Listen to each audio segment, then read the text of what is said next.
बाद ये ताला इस सेंटर पे लगा हुआ है, यानी ये सेंटर बंद है।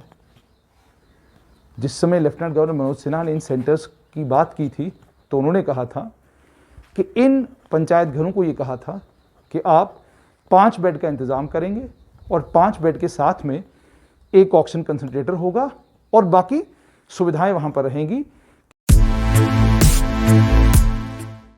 लेफ्टिनेंट गवर्नर मनोज सिन्हा के एक नोबल इनिशिएटिव का ग्राउंड पर हाल क्या है वो आपको बताने के लिए हम इस समय आपको जम्मू शहर से केवल 15 मिनट की ड्राइव पर जगती का पंचायत घर है और पंचायत घर के साथ में ये सरकारी स्कूल है।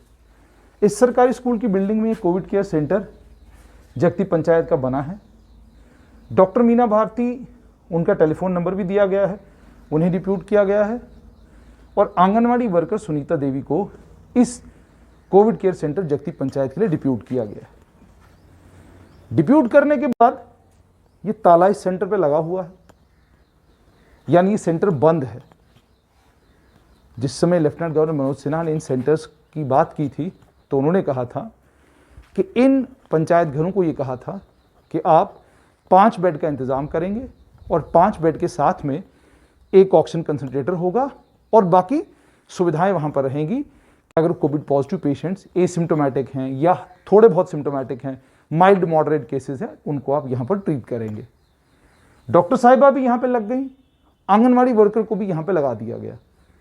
आज एतवार का दिन है, हम समझ सकते हैं, हो सकता है छुट्टी पे बैठे हों, लेकिन अंदर 2 बेड हैं और इस कोविड केयर सेंटर के ताले की चाबी यहां की सरपंच साहिबा के पास है।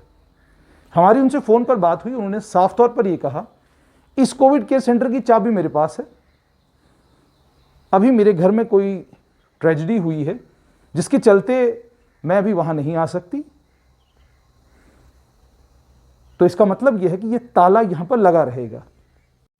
और साथ ही एक और क्लासरूम में 2 बेड और लगे हैं।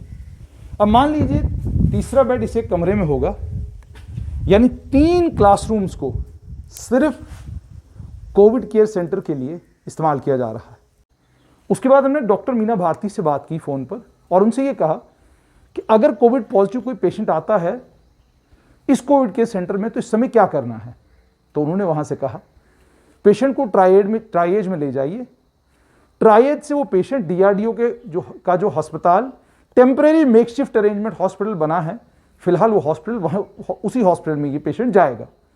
और आगे एक और जानकारी दी कि ये कोविड केयर सेंटर अलग अलग पंचायतों में इसलिए बनाए गए हैं कि अगर कोविड की 3rd वेव आती है, उस कोविड की 3rd वेव में अगर पेशेंटों का रश बढ़ जाता है तो इन कोविड केयर सेंटर्स का इस्तेमाल किया जाएगा। अब लेफ्टिनेंट गवर्नर मनोज सिन्हा क्या कह रहे हैं, वो तो कुछ और कह रहे हैं। और यहां जिन डॉक्टर साहिबा को गवर्नमेंट मिडिल स्कूल अपर जगती जोन धनसाल में जिन डॉक्टर साहिबा को पोस्ट किया गया है, उन डॉक्टर साहिबा का क्या कहना है वो भी हमने आप तक पहुंचाया। और इस कोविड केयर सेंटर को स्कूल के अंदर, गवर्नमेंट मिडिल स्कूल अपर जगती के अंदर बनाया गया है और कोविड की 3rd वेव का इंतजार किया जा रहा है। यानी साफ तौर पर डॉक्टर साहिबा ने ये मानकर चल रही हैं कि इन स्कूलों को बंद ही रखा जाएगा और अब इन स्कूलों में कोविड केयर सेंटर चलेंगे। इस तरह की प्लानिंग कहीं आपने सुनी है या इस तरह की प्लानिंग को क्या आप आम लोग अप्रूव करते हैं?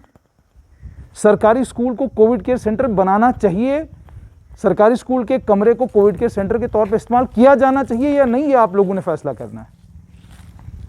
पंचायत घर यहां बिल्कुल 2 कदम की दूरी पर है। पंचायत घर में अच्छी खासी एकोमोडेशन है, पंचायत घर के ऊपर भी ताले लगे हुए हैं और गवर्नमेंट मिडिल स्कूल अपर जगती पर भी ताले लगे हुए हैं। कोविड केयर सेंटर बंद है। ज़मीनी स्थिति यह है कि कोविड केयर सेंटर तो बने हैं पर कोविड केयर सेंटरों को सरकारी प्रोटोकॉल के तहत नहीं बनाया गया है, बल्कि अपनी अपनी मनमर्जी के हिसाब से बनाया गया है और बाहर लिखा भी है कि यह कोविड केयर सेंटर है। इससे भद्दा मजाक लेफ्टिनेंट गवर्नर मनोज सिन्हा की कोविड केयर सेंटर्स को लेकर जो डायरेक्शन थी, क्या कोई और हो सकता है? जहां पर पंचायत घर को इस्तेमाल किया जा सकता था, क्योंकि उस पंचायत घर में कल बच्चों ने नहीं आना है, उस पंचायत घर को कल स्कूल के तौर पे इस्तेमाल नहीं करना है। गवर्नमेंट स्कूलों में कोविड केयर सेंटर, और गवर्नमेंट स्कूलों में एक नहीं 2-2 क्लासरूमों को कोविड केयर सेंटर के लिए इस्तेमाल किया जा रहा है, साफ तौर पर यह दर्शाता है कि ऊपर जो बैठे हुए आला अधिकारी हैं उनकी मंशा कुछ और है और ग्राउंड पर कुछ और हो रहा है। एक और जानकारी आपको दे दें, इस स्कूल का गेट खुला है, वो देख लीजिए, इस स्कूल का गेट खुला है। मतलब ये कि गेट खुला रखने का मकसद समझ में यही आ सकता है कि भाई कोविड केयर सेंटर है, किसी भी वक्त इस सेंटर को चलाने की ज़रूरत पड़ सकती है, पेशेंट किसी भी समय सिम्टम्स के साथ या एसिम्टोमेटिक यहाँ आ सकता है, तो हमें इस दरवाजे को खुला रखना है। सवाल ये है कि अगर इस तरीके से लेफ्टिनेंट गवर्नर मनोज सिन्हा के इनिशिएटिव का मजाक बनाया जाएगा और डॉक्टर साहिबा ये कहेंगी कि कोविड की 3rd वेव का इंतजार है तब जाकर ये कोविड केयर सेंटर चलेंगे, तो फिर लेफ्टिनेंट गवर्नर मनोज सिन्हा क्या कह रहे हैं, हेल्थ एंड मेडिकल एजुकेशन के फाइनेंशियल कमिश्नर क्या कह रहे हैं और ज़मीनी स्तर पर क्या हो रहा है।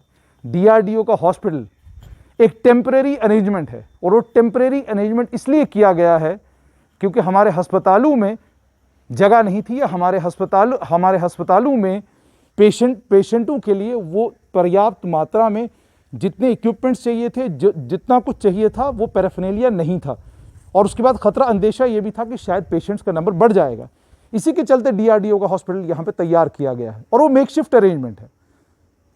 और ये जो पंचायतों का अरेंजमेंट था, ये गवर्नर साहब, लेफ्टिनेंट गवर्नर मनोज सिन्हा का इनिशिएटिव है और उसका मजाक पंचायती राज इंस्टीट्यूशन कैसा बना रहा है और जिन लोगों को यहाँ पोस्ट किया गया है वो कितना भद्दा मजाक इसका बना रहे हैं, वो आपने देख ही लिया होगा।